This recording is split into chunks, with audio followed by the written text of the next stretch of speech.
Now, Lukoya told me this man you see here, and Lynette Mugere, this one you see here, and myself were drinking water in Naivasha during the formulation of the task force for final writing. And I think it was Lynette who asked Lukoya, now that we have written this brilliant report, where do we go from here? Lukoya, who had had 2 glasses of water,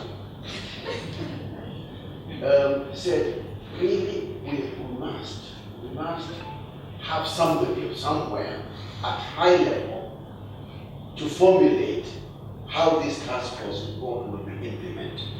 Do you guys speak the truth? Absolutely. Before we had finished a bottle of water, it had been decided that this country, Kenya, would have a presidential advisor on mental health. Is that true? Yes? So the decision was not made by those people. The decision was made at a counter. It then became the decision of those 3 people to now find a way of giving effect to the decision that they have made. A few weeks later, on a Friday evening, I called the same Lukoya, and I told him I have been told that I must do a job that you said I will do. So what is my job? So very quickly on that Saturday morning, this man Lukoya came to my office and wrote these things you see here. He said the job of presidential advisor, he wrote it.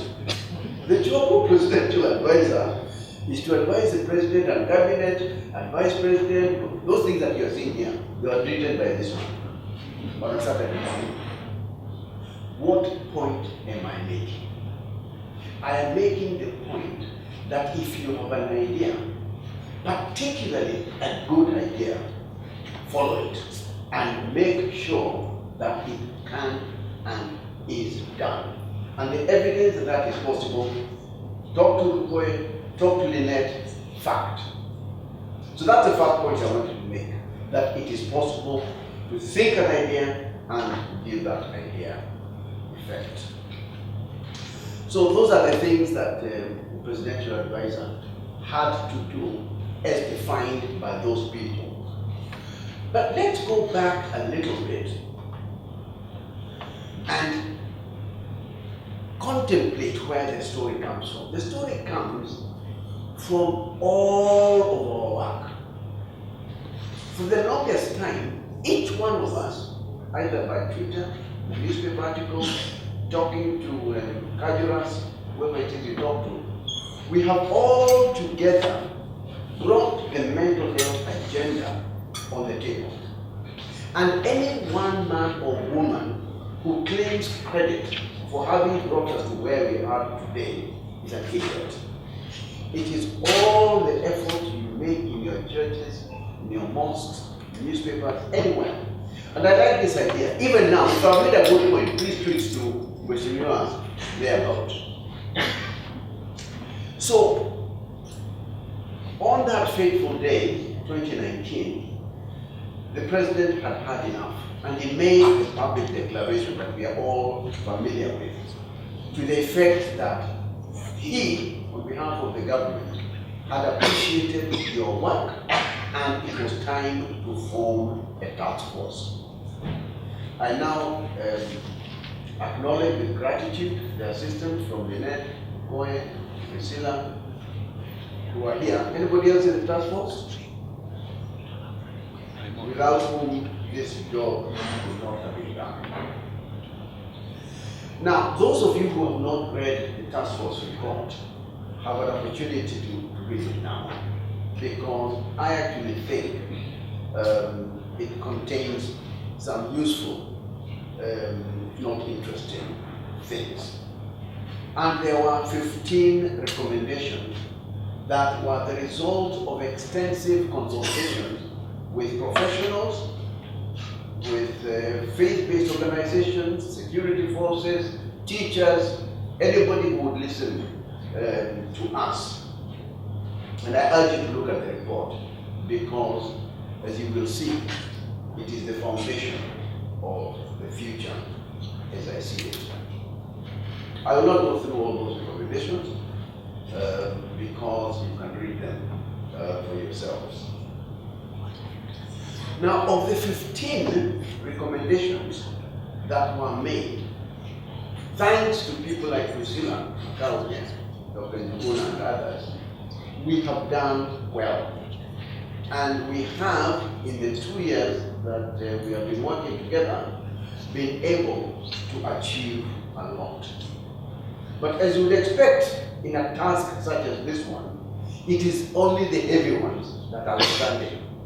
The low-lying fruits we have delivered, as I will demonstrate to you in a minute. So, one of the key things that the people cried out for was the development of curriculum. Number one, for faith-based organizations, and secondly, for teachers and parents. I can confirm that with the Institute of Curriculum Development, that work is ongoing, and the curriculum that will be embedded in the training of teachers in this country, in the recognition of mental health needs of adolescents in particular, is already now ongoing. And I suppose, Priscilla, now that I've gone, yes, the next step is to involve KPA to make sure there is representation, or even in your presidential, you have any president? Yeah, to ensure that we, the professionals, are fully represented. One of the key things that we defined as low-lying fruits from this office was to ensure that the amendment that the President talked about yesterday of the Mental Health Act is put in place. And we spend many, many days and hours here in Mombasa and anywhere else with the parliamentary committees on health trying to beg and cajole them to actually make sure this thing is passed before it dies as it had died in a previous parliament. And we managed to get the amendment done, but also crucially to get it signed off, because had it not been signed off, it might have died. So that one was done, and it was signed off. The important thing, central to the Mental Health Act as amended, is again what the President was saying, and that's why I said he stole my idea, is because of the centrality of the right of persons with disabilities in this amendment, and the central place that is put on the mental health of young people. Again, thanks to you, Mr. President, the efforts to repeal Section 226 of the Penal Code are ongoing at an advanced stage, and again, congratulations to KPA and other bodies for following up on this one. We have participated in the strengthening of mental health systems. I don't know, Lukoya, whether we will have a hospital or not. Every government that comes has its own priorities, and it's not that our idea was good or was bad. It may turn out that people have a different idea, but that is the nature of democratic processes. You can't have your cake as you should. But again, we did launch that particular idea. One of the biggest impediments to healthcare delivery in this country is the whole question of financing. And those who were not there last night when the President spoke, until we resolve this question of healthcare financing, we will not get far. And the investment case on mental health, in our view, was a key that would potentially unlock that particular situation. it has been demonstrated without doubt that investing in mental health is a good thing for national development.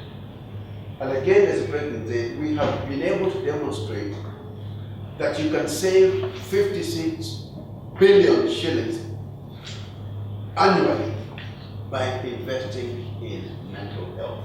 So we are making progress. And this is the other thing I want to say toward the end.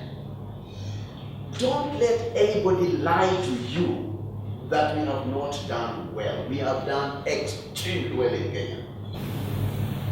And the last point I want to make on this one is do not be afraid of using your personal contact.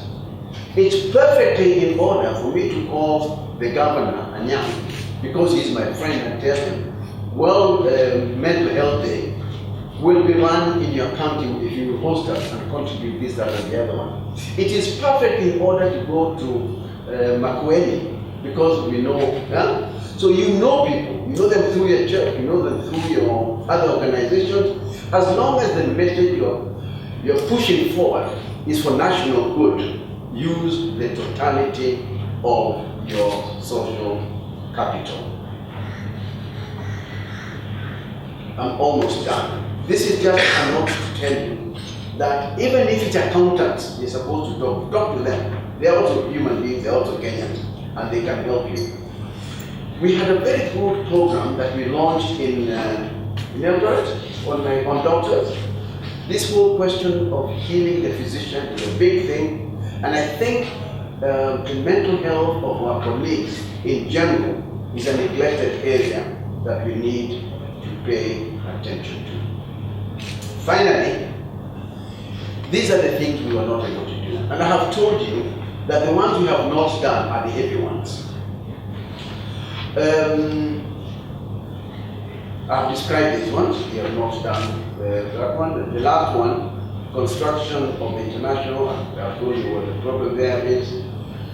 We felt that declaration of mental illness as a national emergency, all those things that you see there are important. But, and this is important, and again this is an idea from Tole Gary, is that we need a national commission on mental health and happiness.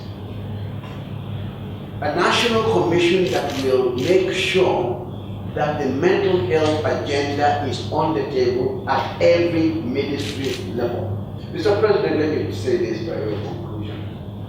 I am left in absolutely no doubt in my mind that mental health and psychiatry in this region, not just in Kenya, from what I saw yesterday, is in safe and secure hands. I have absolutely no doubt on that one, and for that, Mr. President, I thank you for allowing me to talk to your people. Thank you very much.